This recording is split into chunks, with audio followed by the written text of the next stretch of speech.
따스한 성령님, 따스한 성령님, 마음으로 보내 내 몸을 감싸며 주어지는 평안함, 만족함을 느끼네. 사랑과 진리에, 사랑과 진리에 한 줄기 빛보내, 한 줄기 빛보내 내 몸을 감싸며 주어지는 평안함, 그 사랑을 느낀 부르신 곳에서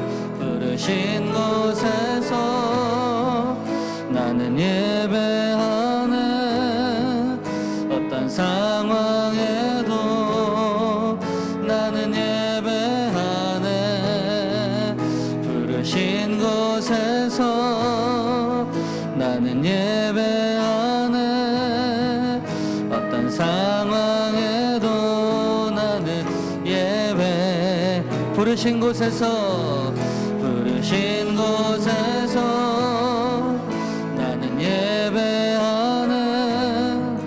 어떤 상황에도 나는 부르신 곳에서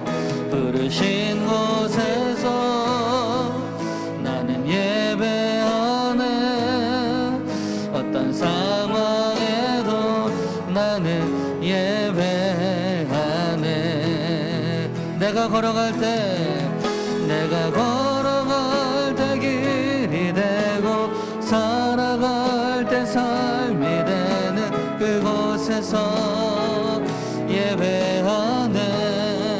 내가 걸어갈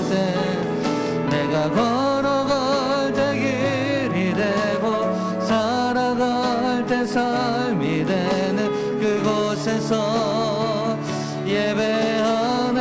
내가 걸어갈 때 길이 되고, 내가 걸어갈 때 길이 되고 살아갈 때 삶이 되는 그곳에서 예배하네.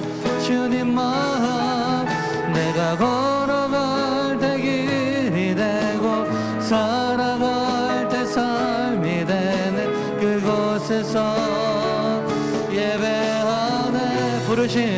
부르신 곳에서 나는 예배하네. 어떤 상황에도 나는 부르신 곳에서 나는 예배하네. 어떤 상황에도 나는 예배. 다 같이 오른손 높이 들고 부르신 곳에서 나는 예배하네. 어떤 상황? 나는 예배하겠습니다. 나는 예배하네. 부르신 곳에서 나는 예배하네. 어떤 상황에도 나는 예배하네.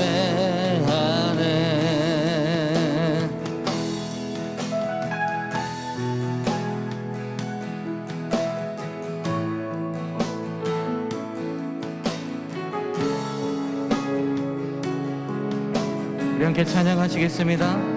이곳에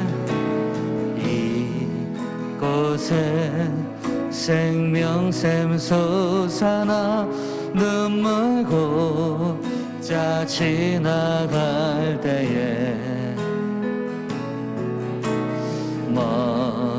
먹잖아 열매 맺히고 웃음소리 넘쳐나리라. 그날에 하늘이 열리고 그날에 하늘이 모든 이가 보게 되리라.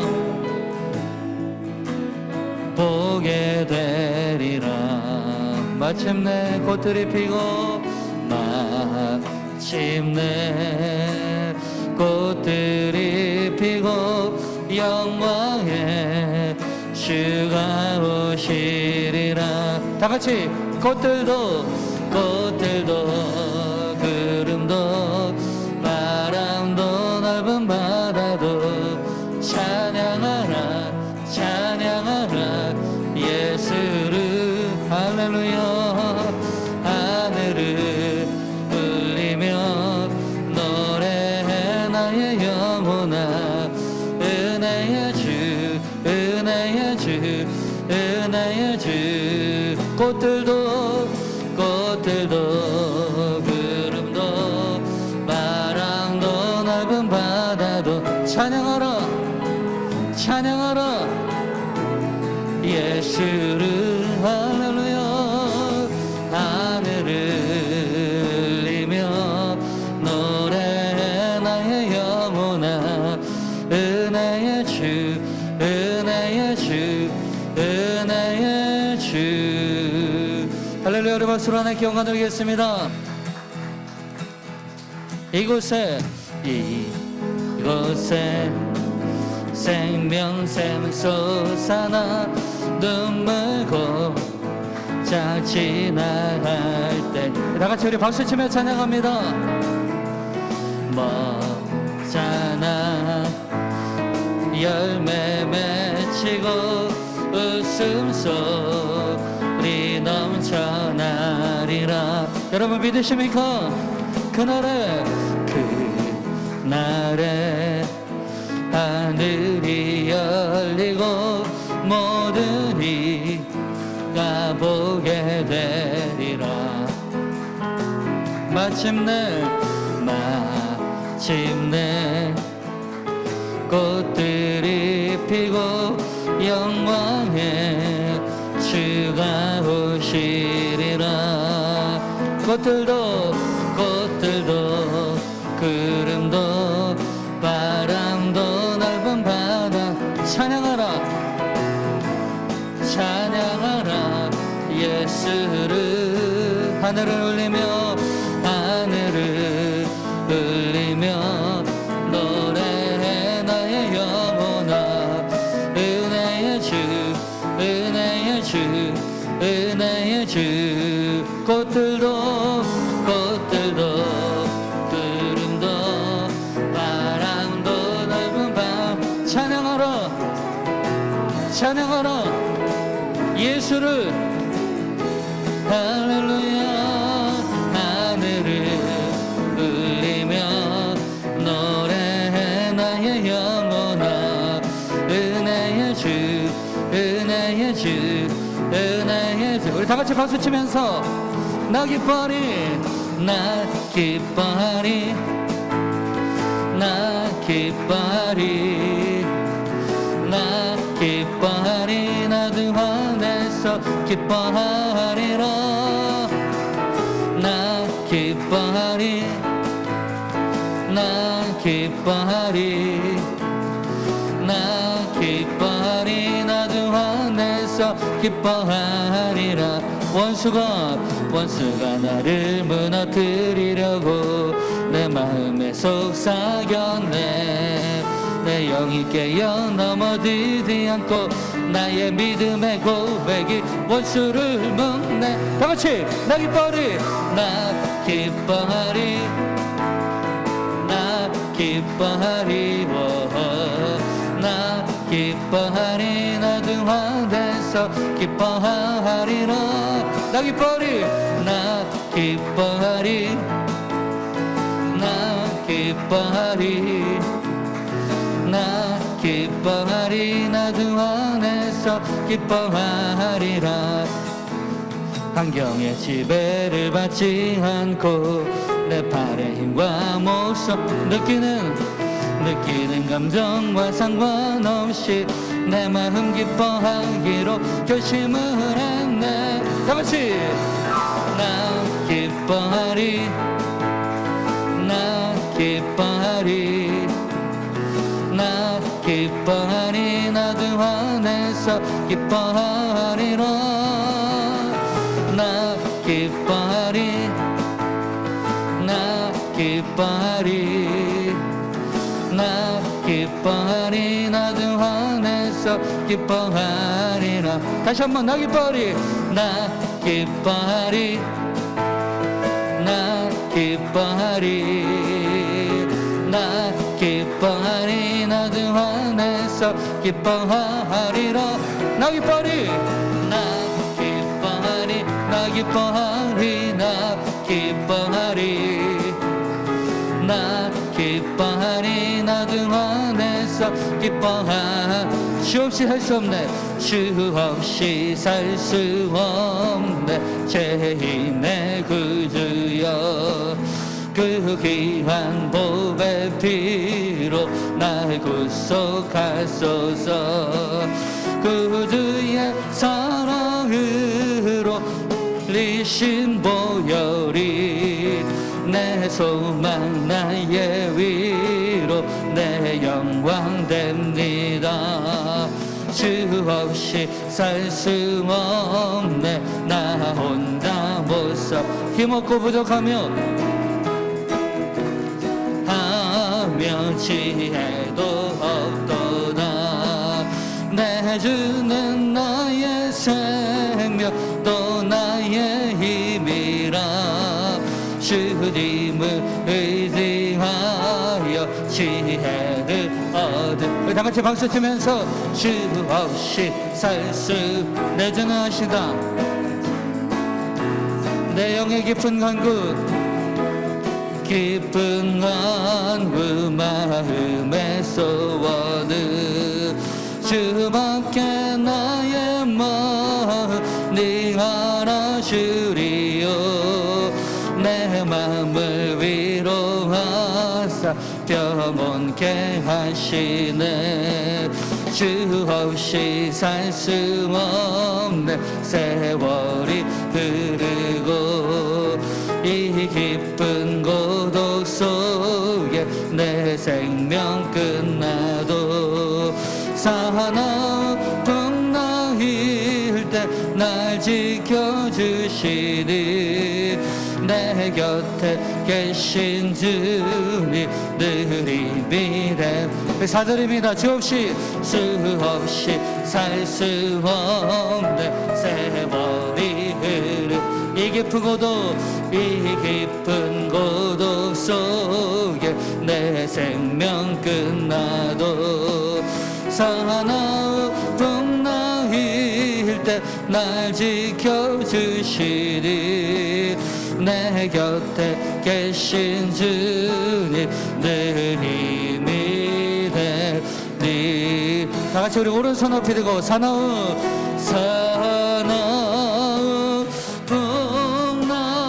나일 때 날 지켜주시니 내 곁에 계신 주님 늘 힘이 됨. 다 같이 주밖에 나의 마음 주밖에 나의 마음 네가 알아주리요 내 마음을 위로하 평온케 하시네.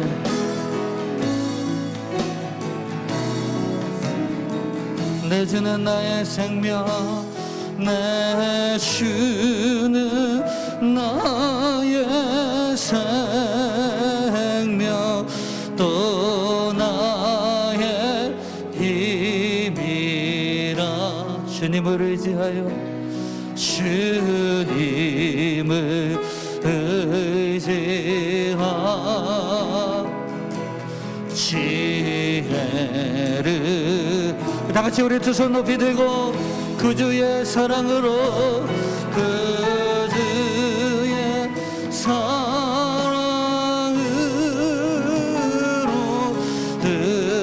들리신 보혈이 내 소망 나의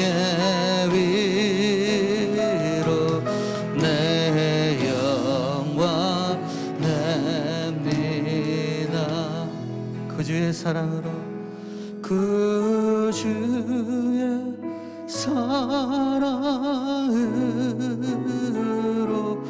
흘리신 보혈이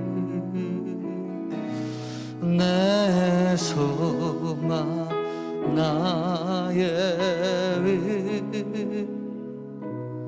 내 영광 됩니다.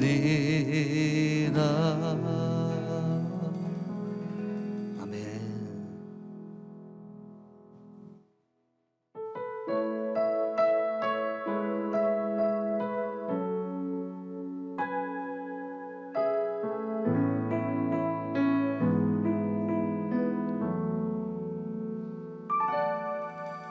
내가 누려왔던 모든 것들이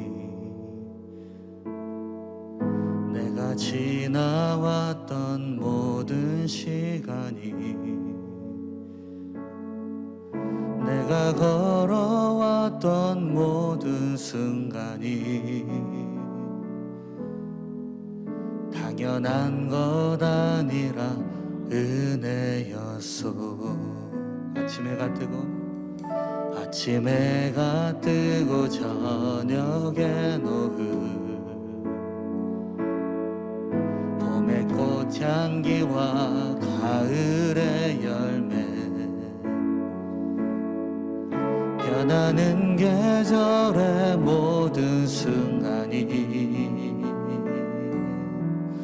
당연한 것 아니라 은혜였어.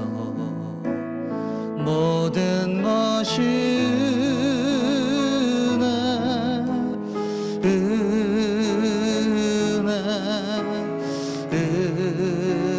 은혜 한없는 은혜 내 삶에 당연한 것 하나도 없었던 것은 모든 것이 은혜여서 이 땅에 태어나 사는 것 어린아이 시절과 지금까지 숨을 쉬며 꿈을 꾸는 삶 당연한 것 아니라 은혜였어. 우리 다 같이 고백합니다. 내가 하나님의 자녀로 살며 오늘 찬양하고 예배하는 삶 복음을 전할 수 있는 축복이 당연한 것 아닙니다. 당연한 것 아니라 은혜야. 다 같이 모든 것이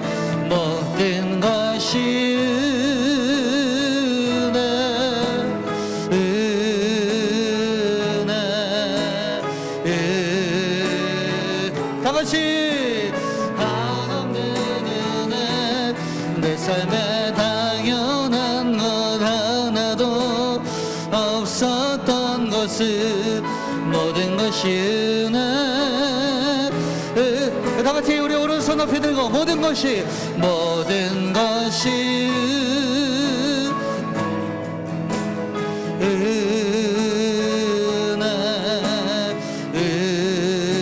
은혜 한없는 은혜 내 삶에 당연한 것 하나도 없었던 것은 모든 것이 은혜여서 주의 말씀을 의지하여 깊은 곳에 금을 던져 오늘 그가 놀라운 일을 이루시는 것 보라. 주의 말씀 의지하여 믿음으로 금을 던져 믿는 자에게 능치 못함 없네. 다 같이 주의 말씀을 의지하여 주의 말씀을 의지하여 깊은 곳에 금을 얹어 오늘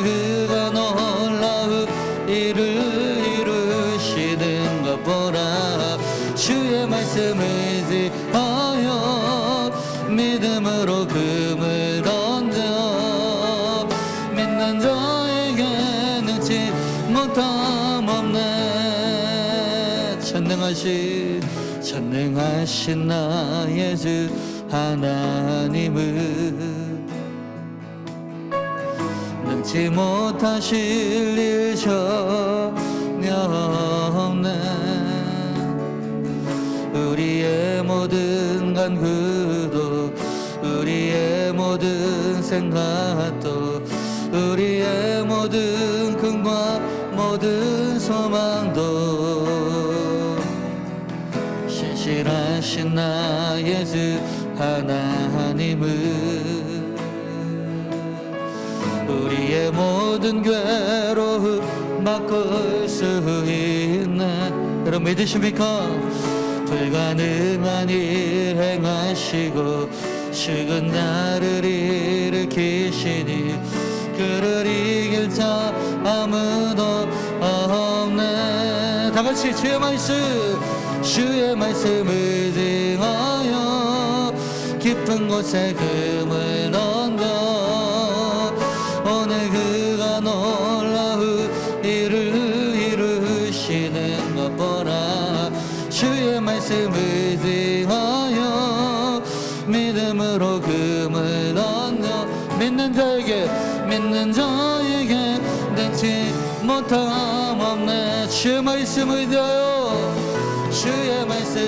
등하여 깊은 곳에 금을 던져 오늘 그가 놀라운 일을 이루시는 것 보라. 주의 말씀을 등하여 믿음으로 금을 던져 믿는 자에게 능치 못함 없네. 주의 말씀을 등하여 깊은 곳에 금을 던져 오늘 그가 놀라운 일을 이루시는 것 보라. 주의 말씀을 등하여 믿음으로 금을 던져 믿는 자에게 능치 못함 없네. 믿는 자에게 능치 못함 없네. 우리 시간 한번 같이 기도할 때 하나님, 오늘도 하나님 우리가 주의 말씀을 의지하여서 하나님 깊은 곳에 그물을 던지는 자가 되게 하여 주시옵소서. 무슨 말씀을 하시든지 우리가 그 말씀을 듣게 하여 주시고 그 말씀에 순종으로 그물을 던지는 우리가 되게 하여 주시옵소서. 깊은 곳에 그 믿음으로 그물 던지는 우리 모두가 되게 하여 주시옵소서. 우리 다 같이 우리 주여 한 번 외치고 통성으로 기도합니다. 시작. 주여. 자, 오늘 인문 강의 세 번째 시간입니다. 우리가 함께 오늘 나눌 인물은요, 바로 야고보. 그런데 그 야고보 중에 세베대의 아들 야고보입니다. 세베대의 아들 야고보라고 얘기하는 것은 성경에 야고보가 계속 나오잖아요, 그죠? 알파의 아들 야고보가 있고 예수님의 친형제 야고보가 있잖아요.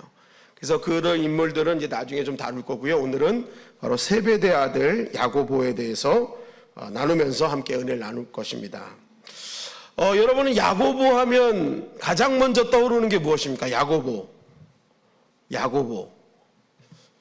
우리가 항상 이 제자들은 베드로만 집중적으로 다뤄서 사실 다른 제자들은 잘 몰라요. 의심 많은 도마, 배신한 가룟 유다. 이 정도는 잘 아는데 이제 그 외의 제자들에 대해서는 우리가 잘 아는 게 없어요. 근데 이 세베대 아들 야고보는요, 특별한 게 있습니다, 여러분. 뭔지 아세요? 세베대 아들 야고보, 여러분 이걸 딱 말씀하시면요, 어딜 가서 기는 죽지 않습니다. 아, 이거 주님의 영광 꽤 잘 가르쳤구나, 이렇게 합니다. 세베대 아들 야고보는 예수님의 제자 중에 첫 순교자죠. 첫 순교자, 예수님의 제자 중에 첫 순교한 사람이 바로 이 세베대 아들 야고보입니다. 사도행전 12장 1절 2절 말씀입니다. 시작. 그때 헤롯 왕이 손을 들어 교회 중에서 몇 사람을 해하려 하여 요한의 형제 야고보를 칼로 죽이니. 자, 그때 헤롯 왕, 여기 헤롯 왕은 헤롯 아그리파 1세로 헤롯 대왕의 손자죠. 헤롯 가문은 에서의 우선 에돔이죠. 에돔 족속이라 정통 유대인들에게 인정을 못 받았어요. 그래서 이 헤롯 가문은 어떻게든지 정통 유대인들에게 인정을 받기 위해서 이렇게 환심을 사려고 여러 가지 정치적 작업을 했습니다. 그 헤롯 대왕이 한 것이 바로 헤롯 성전 짓는 거죠. 솔로몬 성전, 스룹바벨 성전, 그 다음에 헤롯 성전이거든요. 엄청나게 성전을 아름답게 지어가지고 정통 유대인의 환심을 이렇게 사려고 했습니다. 헤롯 가문의 그 손자인 헤롯 아그리파 1세 역시도 이 에돔 족속이기 때문에 이 정통 유대인들에게 환심을 사야 됐습니다. 그런데 생각해 보니까 이 헤롯 아그리파 1세의 당시에 가장 아주 그 정통 유대인들이 싫어했던 사람들이 바로 예루살렘 교회 수장이었던 예수님의 제자들이었어요. 사도들. 그러니까 눈에 가시 같은 저 사도들만 어떻게 하면은 자신이 정통 유대인들에게 환심을 살 수 있겠구나 이렇게 생각을 한 것입니다. 그래서 이 정통 유대인들의 환심을 사기 위해서 사도들 중 몇 명을 이제 잡아서 해하려고 한 거예요. 여러분 왜 다 죽이지 않을까요?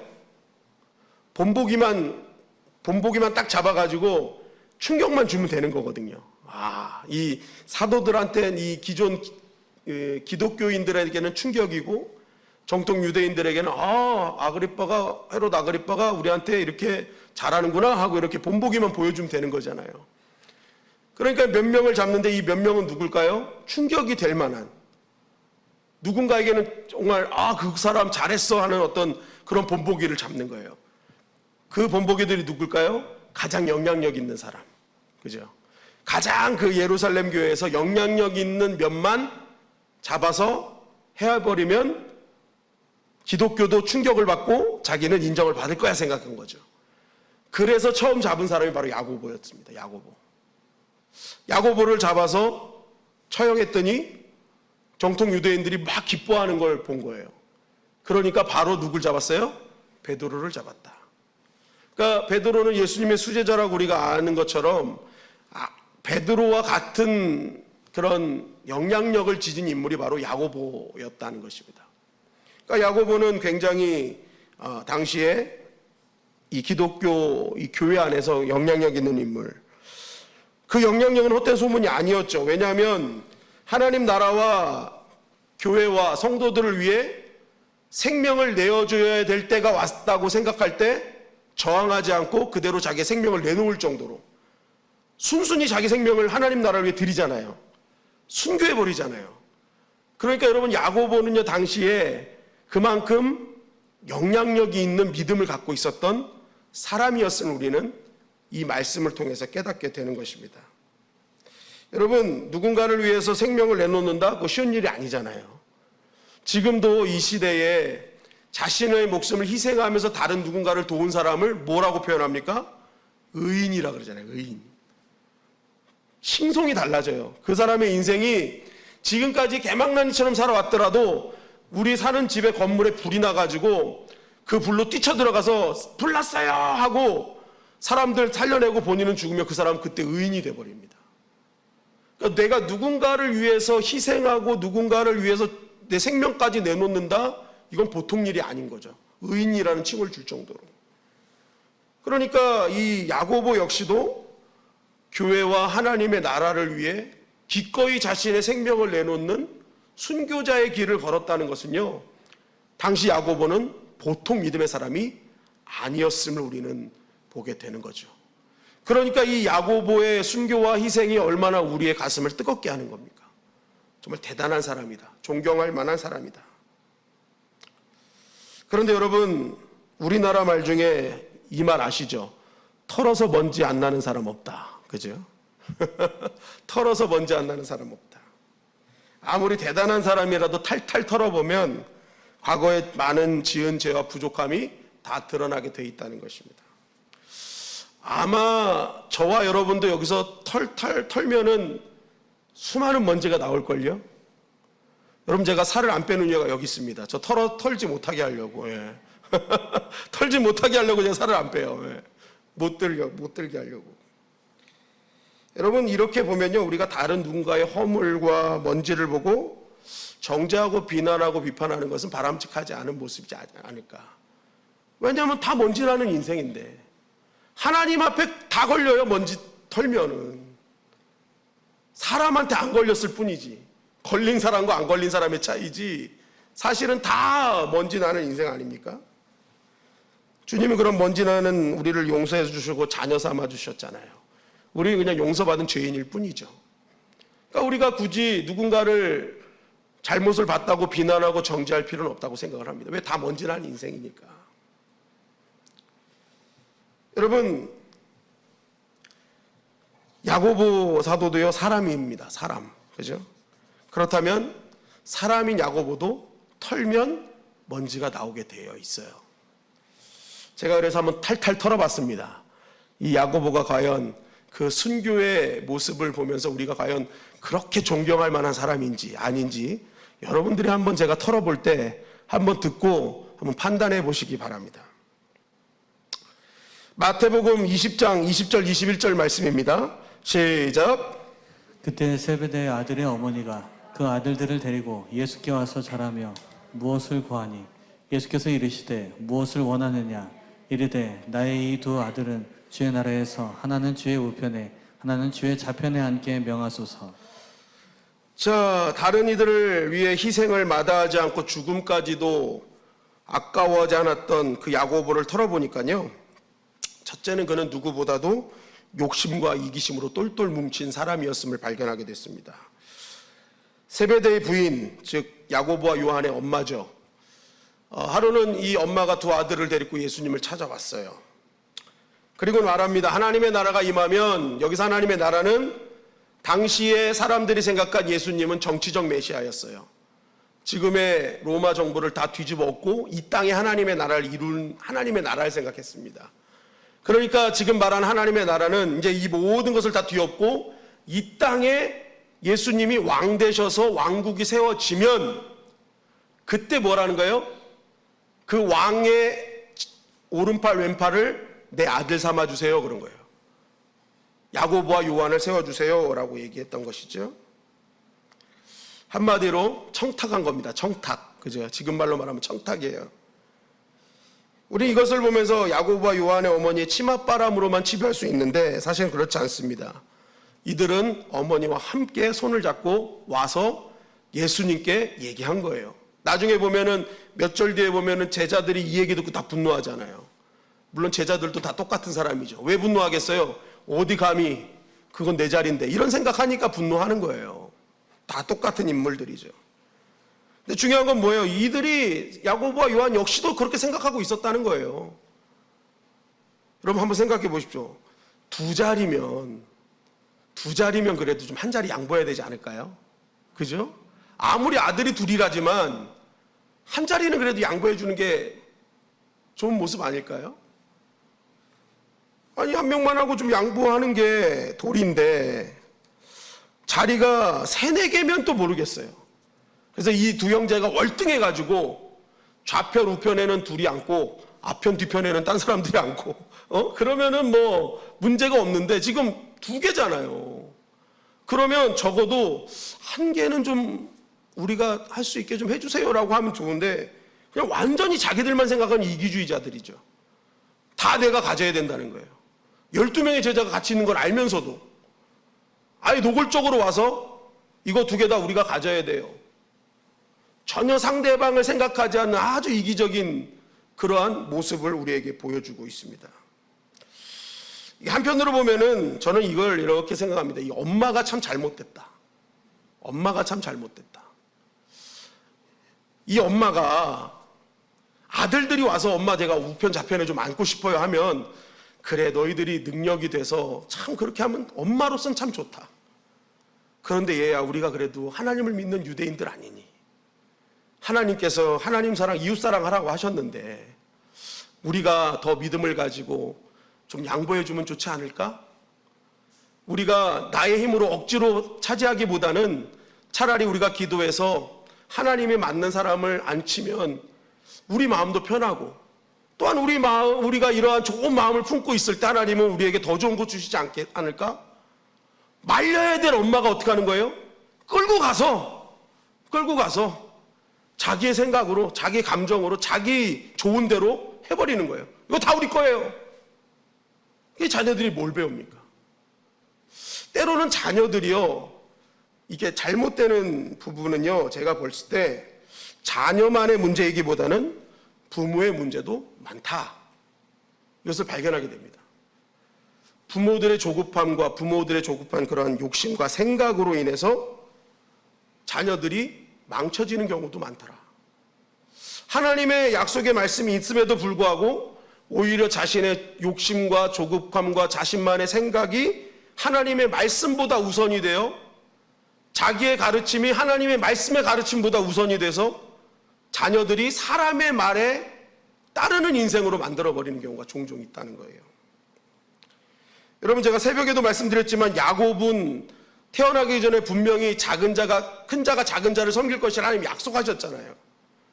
그러면 그걸 들은 부모들은요, 기다려야죠. 조급하지 말고 큰 자가 작은 자를 섬길 거라 약속하셨으니 말씀대로 될 거다 믿고 기다렸어야 돼요. 그런데 이삭이 에서를 더 사랑하는 것처럼 보이니까 야곱의 어머니가 어떡합니까?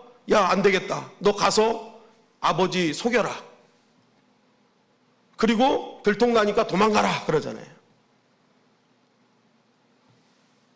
엄마가 믿음으로 보여지는 현실 앞에도 여전히 힘들지만 믿음으로 견뎌내며 아들아, 하나님이 반드시 형이 널 섬길 거라고 했어. 그러니 우리 조급하지 말고 믿음으로 기다리자. 했었으면 금방 해결될 일을요, 이 엄마가 조급하니까 욕심나니까 하나님의 말씀보다 자기가 앞서버린 거예요. 그러니까 아들 고생시킨 거예요. 생고생시킨 거예요.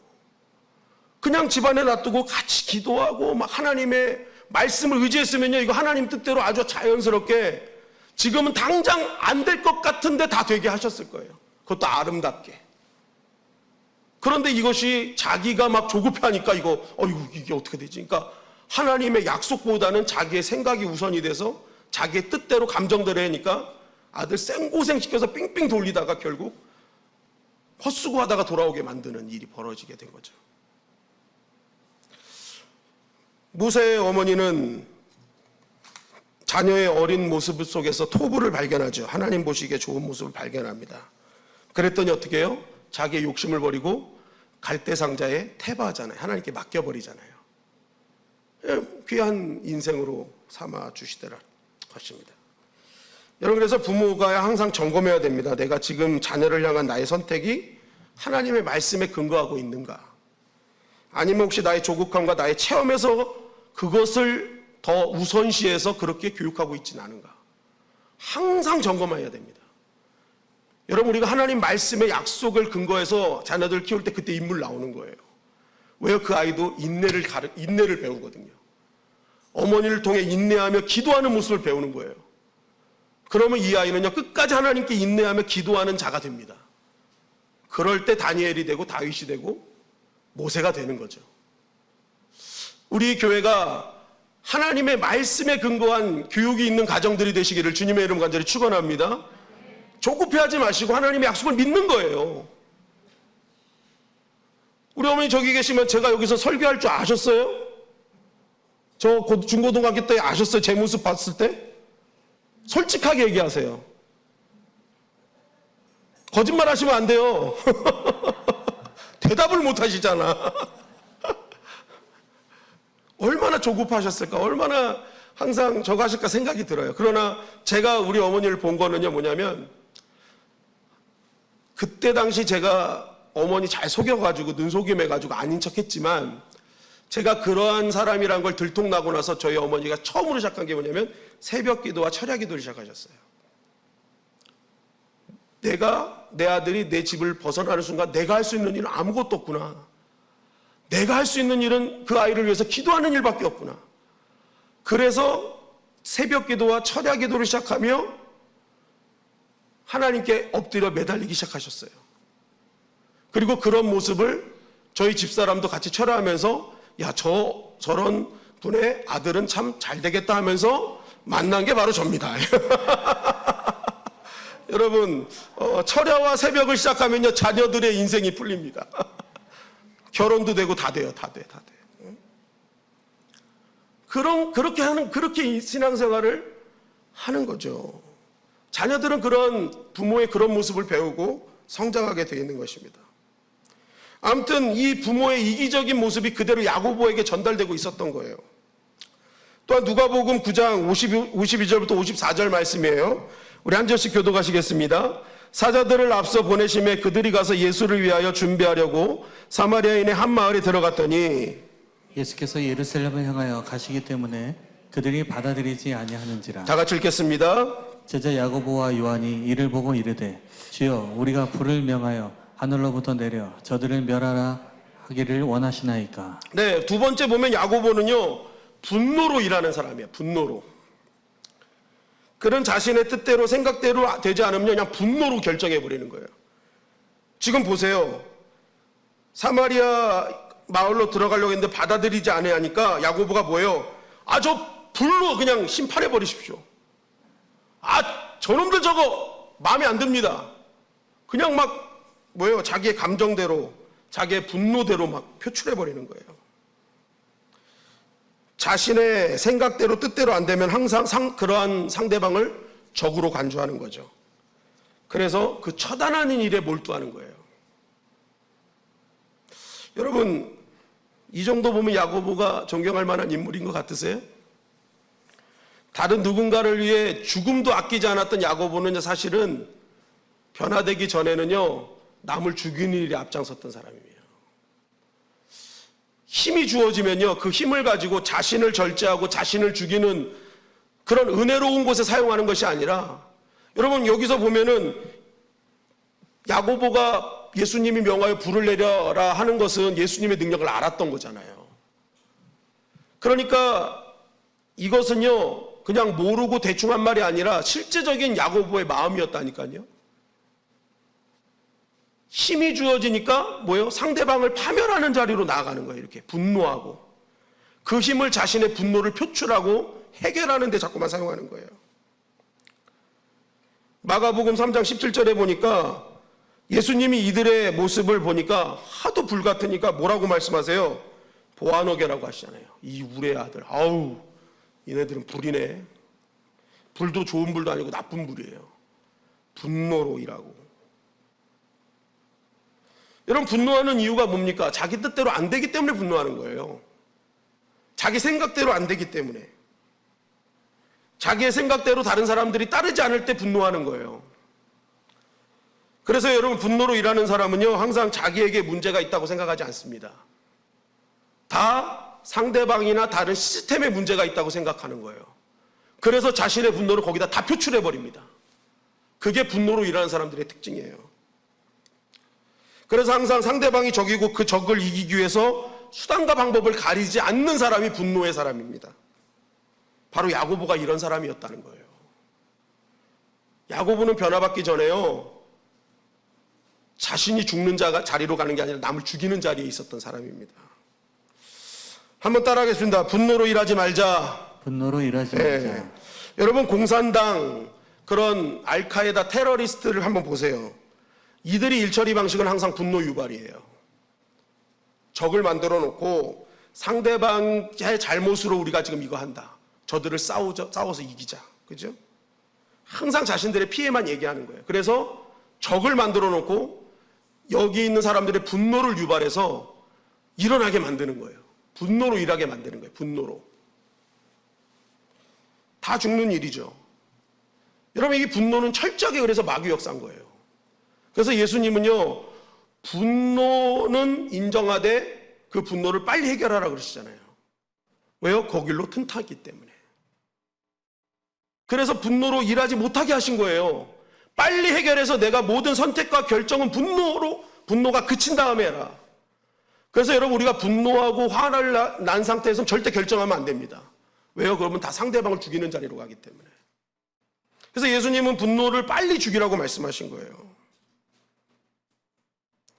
여러분 하나님을 믿는다면서 때로는 오히려 하나님께 받은 힘으로 자기를 죽이고 절제하는 것으로 사용하지 않고 이렇게 상대방을 죽이는 자리로 사용하는 사람들이 종종 있어요. 결국 이러한 분들이 교회 중직에 서게 되면 문제가 커지는 거예요. 왜냐하면 모든 일의 동력이 상대방을 죽이는 곳에 사용되는 거예요. 상대방의 내가 생각하는 적, 나와 생각이 다르고 나와 모든 게 다르다고 생각하는 사람이 없을 때는 잠잠해요. 그런데 그런 사람이 생기면 갑자기 전사가 돼버리는 거예요. 전투력이 급상승하는 거예요. 그래서 하나님의 영광을 위해서 일하지 않고요, 그 상대방, 내가 생각한 적이라고 생각하는 사람을 무너뜨리는데 모든 일을 다 신경을 써버리는 거예요. 그러니까 교회가 엉망이 돼버리는 거죠. 여러분, 우리의 일하는 사역의 동력이요, 하나님의 받은 은혜가 감사해서 사명을 감당하는 저와 여러분들이 되시기를 주님의 이름 간절히 축원합니다. 하나님 주신 나에게 은혜, 나의 능력, 이것을요 나를 죽이는 데 사용해야지 상대방을 비난하고 정죄하는 데 사용해서는 절대 안 된다는 거예요. 사울왕의 여러분 그를 움직인 동력이 뭐예요? 부족함 가운데서 당신을 왕으로 세워주신 하나님의 그 은혜 때문에 일을 했습니까? 아니잖아요. 사울왕이 정투력이 급상승할 때는요, 다윗이 적이 됐을 때예요. 자기의 앞길을 막고 자기를 힘들게 하는 다윗이 자기 앞에 등장했을 때 사울왕은 그때 가장 전투력이 뛰어났어요. 그게 결국 자기를 세우신 하나님의 은혜를 사라지게 했고, 결국 자기가 정말 하나님 나라의 큰 사람으로 인정받을 수 있는 기회조차 놓치는, 이 분노로 일한 사람의 결말을 정확하게 우리에게 보여주는 것입니다. 근데 야고보가 바로 이런 사람이었다는 거예요. 탈탈 털어보니까 아주 이기적인 사람이고, 사랑과 기쁨이 아닌 분노로 일했던 사람이었어요. 여러분, 우리도 정신 차리지 않으면 이렇게 야고보처럼 사용될 수 있습니다. 변화받기 전에 야고보. 그래서 우리는 정말 정신 차리고 신앙생활 해야 되는 거예요. 내가 지금 일하는 동력이 혹시 진짜 하나님의 영광을 위해서인가? 아니면 내 육신의 자아와 내 욕심이 앞서는 것인가? 점검할 필요가 있죠. 그런데 중요한 것은 우리가 봐야 될 게 뭐예요? 변화받기 전에 야고보입니까? 변화 후에 야고보입니까? 변화된 후에 야고보에 우리는 집중할 필요가 있어요. 그렇다면 야고보가 이런 야고보에서 왜 죽이는 야고보에서 자신이 죽는 야고보가 됐냐는 거예요. 이게 중요한 겁니다. 이게 중요한 거예요. 야고보가 변화된 이유 핵심에는요, 따라가십니다. 환경이 변화됐기 때문에. 변화되었기 때문에. 환경이 변화된 거예요. 여러분, 야고보가요 이런 이기적이고 분노를 유발했던 그 이유가요, 그가 자라온 환경에 있었습니다. 환경적 요인에 있었어요.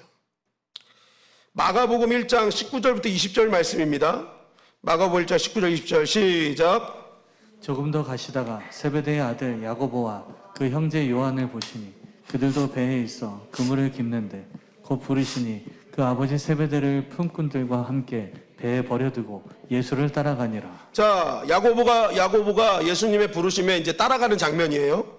그런데 여기서 이 말씀을 통해서 우리가 뭘 알 수 있냐면, 당시 야고보의 가정 형편을 알 수 있어요. 야고보의 가정 형편을 보면 꽤 부유하게 살았던 집안임을 우리는 발견하게 됩니다. 이들은 어부였는데 그냥 어부가 아니라 기업형 어부였다. 보세요. 야고보와 요한이 예수님을 따라가는데 그가 버려두고 간 게 그의 아버지 세베대와 함께하는 품꾼들, 그 배요, 아버지하고 자기들 셋만 어부 생활한 게 아니라 이 세베대의 가정에는요 수많은 어부들이 함께 있었다는 거예요. 같이 어부질을 했다. 그리고 그 어부들을 다 실을 수 있는 배들이 있었다. 이런 베드로와 안드레는 성경에 뭘 버리고 따라갔어요? 잘 보셔야 돼요. 뭘 버리고 가셨어요? 갔다고 성경에 돼 있어요? 그물을 버리고. 그물을 버렸어요. 그걸 뭘 유추할 수 있어요? 그들에게는 그물이 전 재산이었다. 그런데 야고보는 아버지와 함께 있던 모든 품꾼들과 배까지도 다 버리고 갔다.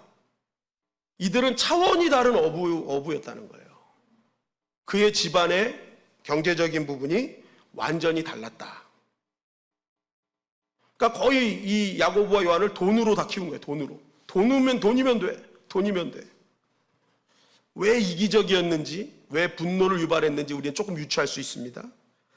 또 요한복음 18장 15절부터 16절 상반절 말씀입니다. 시작. 시몬 베드로와 또 다른 제자 한 사람이 예수를 따르니 이 제자는 대제사장과 아는 사람이라. 예수와 함께 대제사장의 집들에 들어가고 베드로는 문 밖에 서 있는지라.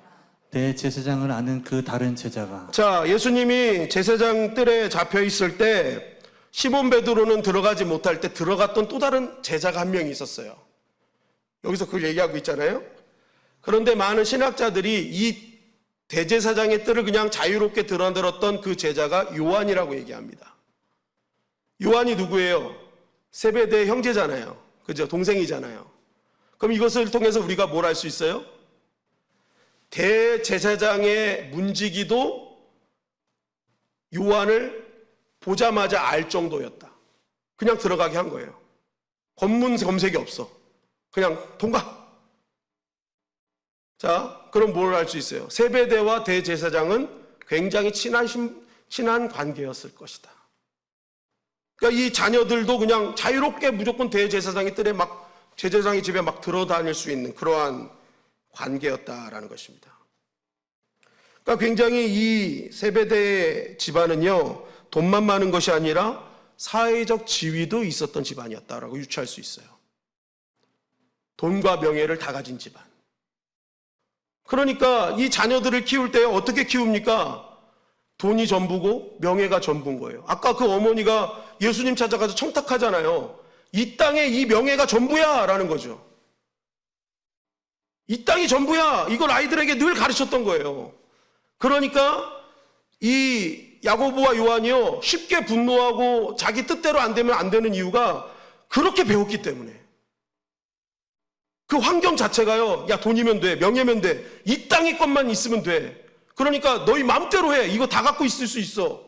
그러니까 뭐예요? 아이들이, 이 자녀들이 커가면서 계속 자기만 하는 천상천하 유아 독존이 된 거죠. 그래서 분노만 하고 맨날 자기 뜻대로 안 되면 안 되는 인생이 돼버렸던 것입니다.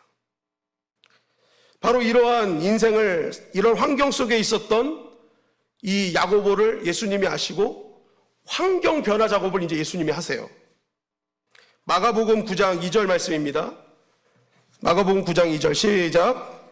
엿새 후에 예수께서 베드로와 야고보와 요한을 데리시고 따로 높은 산에 올라가셨더니 그들 앞에서 변형되사. 마가복음 14장 32절 33절 말씀입니다. 시작. 그들이 겟세마네라 하는 곳에 이름에 예수께서 제자들에게 이르시되 내가 기도할 동안에 너희는 여기 앉아 있으라 하시고 베드로와 야고보와 요한을 데리고 가실새 심히 놀라시며 슬퍼하사. 자, 예수님이 하신 작업이 뭐예요?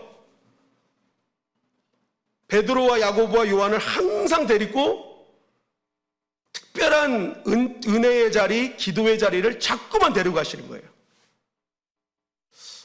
여러분, 우리는 사실 예전에 성경을 보면 이렇게 특별하게 베드로와 야고보와 요한을 데리고 가는 이 모습을 보면서 많이 부러워했을 거예요. 아, 나도 좀 데리고 가지. 특별한 곳에 좀 데리고 가지. 나를 좀 선발해 주지. 여러분, 속지 마십시오. 제가 이 인물 강의를 준비하면서요, 왜 예수님이 베드로와 야고보와 요한을 데려가셨는지 이제 알았어요. 베드로는요, 우리 지난주에 봤잖아요. 다혈질이에요. 어디로 튈지 모르는 인생이에요. 근데 야고보와 요한은 우레의 아들들이에요. 떡하면 분노하고 자기 이익들밖에 모르는 인생들이에요. 그러니까 이 세 사람은요, 항상 시한폭탄 같은 애들이야. 제자들 중에 가장 시한폭탄 같은 사람들이야. 그러니까 따로 못 놔두는 거야. 안심이 안 돼. 그래서 너들은 같이 다니자. 그래서 이들에게 자꾸만 뭐예요? 기도의 환경을 만들어주시고, 은혜의 환경, 변화의 환경, 야이로의 딸을 고치는 기적적인 환경에도 또 데리고 가시거든요. 계속 환경을요, 졸든지 자든지 상관없어. 너들은 그냥 내 옆에서 계속 기도하는 거 봐. 은혜 받는 거 봐. 하나님의 역사가 어떤 건지 봐. 계속 뭐예요? 환경을 바꾸시는 거야. 계속 3년 동안 꾸준히. 너희들이 바뀌는 일은 꾸준하게 기도의 자리에 있는 것밖에 없어. 꾸준하게 은혜 받는 자리에 있는 것밖에 없어. 그래서 예수님이 환경을 바꾸시는 거예요. 이들의 가치가 세속적 가치로 가득 차 있는 이들이요, 한순간에 계속 꾸준한 이런 은혜의 자리를 통해서 하나님의 나라의 가치로 바뀌는 자로 만드시기 위해서 환경을 바꾸시는 거예요. 뒤집어 엎어버리시는 거예요. 그래서 예수님께서는 여기서 끝나지 않고 마태복음 20장 26절 28절 보니까 진정한 하나님의 나라의 개념을 자꾸만 심어주시는 거죠. 섬기는 자가 돼야 된다. 세족식하면서 하나님이 으뜸으로 생각하는 자는 상대방의 발밑에까지 나가 희생하고 그들을 위해서 발을 닦아주는 세족의 영성으로 가는 것이 하나님이 가장 으뜸으로 생각하시며 하나님 나라의 가장 귀한 가치임을 예수님은 계속 끌고 다니면서 알려주시는 거예요. 계속. 이러한 환경의 변화, 3년간의 예수님이 쉬지도 않고 끝까지 이들이 졸던 상관 안 해요. 그냥 끝까지 데려가시는 거예요. 결국 이러한 환경의 변화가요, 야고보의 가치와 생각을 바꾸어 놨다. 여러분, 우리 인생이요, 우리의 믿음이요, 언제 바뀌는 줄 아세요? 적어도 3년 동안은요, 꾸준하게 주님과 동행해야 되는 거예요. 그래야 바뀝니다. 띄엄띄엄해서는 여러분 안 바뀌어요. 꾸준하게 내가 은혜 받는 자리, 기도의 자리, 하나님의 역사의 자리를 꾸준히 찾아와요. 졸더라도 여기 와서 졸아야 돼. 졸더라도 은혜의 자리에서 졸아야 돼.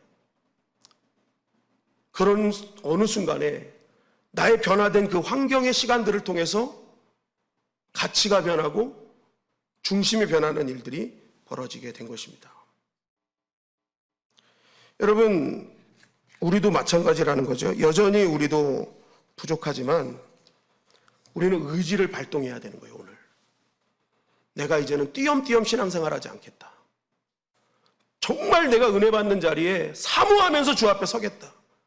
이런 나의 환경을 변화하는 결단이 없이는요, 우리는 변화받지 않은 야고보처럼 살아갈 수밖에 없는 존재가 될 수 있다는 거예요. 내가 진정한 변화받은 야고보로서 하나님 나라를 위해, 하나님 교회를 위해, 다른 이들을 위해 희생하는 그러한 하나님 으뜸되는 그러한 인생을 사는 것은요, 내가 오늘 의지를 발동해서 나의 삶의 모든 환경을 바꿔내는 자가 돼야 되는 거예요. 여러분, 주님이 포기하지 않으시거든요. 졸아도 자도 위로해 주시고, 육신이 약하다 계속 위로하시잖아요. 그러면서도 끝까지 끌고 가시잖아요. 여러분, 그것을 기억하십시오. 때로는 내가 의지를 발동하고 믿음을 발동해서 했는데도 불구하고 어느 순간 또 내가 부족하게 느껴질 때가 있어요.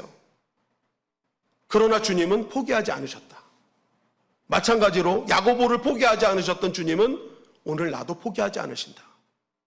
그 믿음을 갖고 우리의 모든 환경을 완전히 뒤엎어버리는 결단이 있어야 될 줄 믿습니다. 무슨 일이 있어도 나는 은혜의 자리를 지켜나간다. 기도의 자리를 지켜나간다. 여러분, 우리는 자꾸만 변화를 얘기할 때 어떤 변화를 얘기합니까? 예배의 형식을 개혁해야 되고, 그래서 프로젝트를 좋은 걸 사야 되고, 음악 악기를 좋은 걸 바꿔야 되고, 주차장을 넓혀야 되며, 교회의 의자를 편안한 의자로 바꿔야 되고, 악기를 바꿔야 된다. 개혁을 얘기할 때마다 많은 분들이 시스템과 조직을 바꿔야 된다고 얘기하는 경우들이 많이 있어요. 여러분, 진정한 개혁이 과연 시스템과 조직 바꾸는 게 교회의 개혁일까요? 아니에요. 교회의 개혁은 내가 변하는 것부터 시작되는 거예요. 그게 진정한 교회 개혁의 시작이고 본질이라는 거죠. 그래서 예수님은 시스템과 조직 바꾸는 일을 하지 않으셨어요. 이 땅에 오셔서 사람 바꾸는 일을 하셨죠. 포기하지 않고 여전히 졸고 있는 그 사람을 끌고 다니시면서 기도하는 사람으로 만들어내시고, 예배의 사람으로 만들어내시고, 성령 충만한 사람으로 만들어내신 거예요. 그것이 교회의 태동이고, 그러한 교회가 날마다 구원받는 백성이 더해지며 하나님의 기적과 은혜가 역사되는 교회였다는 것입니다. 여러분, 오늘 우리의 개혁은 따라하십니다. 나로부터 시작된다. 나로부터 시작된다. 우리의 교회의 개혁도 나로부터 시작되는 거예요. 내가 끈질긴 의지와 믿음을 발동해서 어떤 순간에도 은혜의 자리를 사수하는 변화된 야고보의 삶. 여러분, 그러한 믿음을 통해서 하나님의 나라는 임하게 되고 진정한 능력과 믿음의 사람으로 바뀌어지는 은혜를 경험하게 되는 것입니다. 우리가 어떻게 얼만큼 사느냐, 몇 년을 더 사느냐보다 중요한 것은 나의 그 짧은 여정 속에 내가 하나님과 어떤 관계를 맺고 사느냐가 중요한 것입니다. 주님은 야고보의 인생을 통해서 그것을 알려주시는 거예요. 야고보는 예수님의 제자가 돼서 제일 먼저 순교가 됐잖아요. 일찍 죽었는데 가장 많은 영광을 누리고 있어요. 왜 그렇습니까? 그의 인생이 예수님과 동행하며 변화된 야고보가 되었기 때문에 그래요. 그러니까 여러분, 우리가 많이 살고 많이 나이 먹는 게 중요한 게 아니라 우리의 삶의 여정 속에 얼마나 주님과 동행했느냐가 가장 중요한 것입니다. 여러분, 오늘 우리가 변화된 자리로 나아가기를 주님의 이름으로 간절히 축원합니다. 내가 변하면 내 자녀가 변하고요. 내가 변하면 내 가정이 변하고요. 내가 변하면 내 목장이 변하고, 내가 변하면 교회가 변하고, 내가 변할 때 나라와 민족과 열방이 변하게 되어 있어요. 변화된 야고보는 처음보다 나중이 아름다운 인생이었습니다.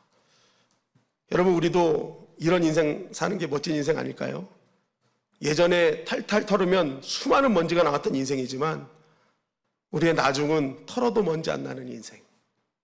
가장 아름다울 때 가장 하나님께 모든 것을, 아름다운 나의 신앙을 드려줄 수 있는 그런 인생. 그런 인생이 진짜 멋진 인생이 아닐까 싶습니다. 여러분, 우리가 처음보다 나중이 멋있는 믿음으로 하나님께 영광 돌리는 저와 여러분들이 되시기를 주님의 이름으로 간절히 축원합니다.